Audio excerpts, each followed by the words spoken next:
Broke people often face financial challenges, but they may still find ways to allocate their limited resources to certain things. Here are 15 things that broke people may prioritize or consistently allocate money for. Basic necessities. Even when financially strained, people will try to cover essential needs like food, water, and shelter. Rent or mortgage. Keeping a roof over their heads is a top priority, so they'll make an effort to pay rent or their mortgage.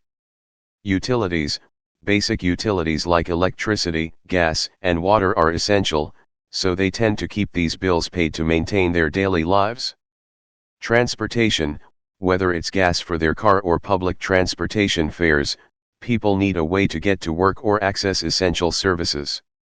Minimum debt payments. They might make minimum payments on loans and credit cards to avoid additional fees or damage to their credit scores. Healthcare. Even when money is tight, they may allocate some funds for health insurance premiums and necessary medical expenses. Child care. If they have children, their safety and well-being are a priority, so child care costs are usually prioritized. Education. Parents may allocate money for their children's educational expenses, such as school supplies or extracurricular activities. Work-related expenses. This includes costs like work attire, commuting expenses, or tools required for their job. Emergency fund. Building or maintaining a small emergency fund is crucial, even when finances are strained, to deal with unexpected expenses. Basic hygiene products. Personal hygiene is essential, so they'll allocate funds for items like soap, toothpaste, and toilet paper. Phone and internet. Communication is important, especially for job searches and staying connected with loved ones. Food.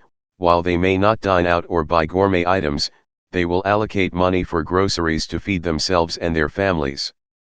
Public assistance programs. Some broke individuals may receive assistance from government programs like SNAP, Supplemental Nutrition Assistance Program, or Medicaid to meet basic needs. Maintaining possessions. They may allocate funds to repair or maintain essential possessions like a car or home appliances to avoid more significant expenses later. It's important to note that the degree to which these priorities are met can vary significantly based on an individual's financial situation. While broke people may allocate money for these essential items, they often have to make sacrifices in other areas to meet these needs. Additionally, financial priorities can differ from person to person, so what one person prioritizes may not be the same for another in a similar financial situation.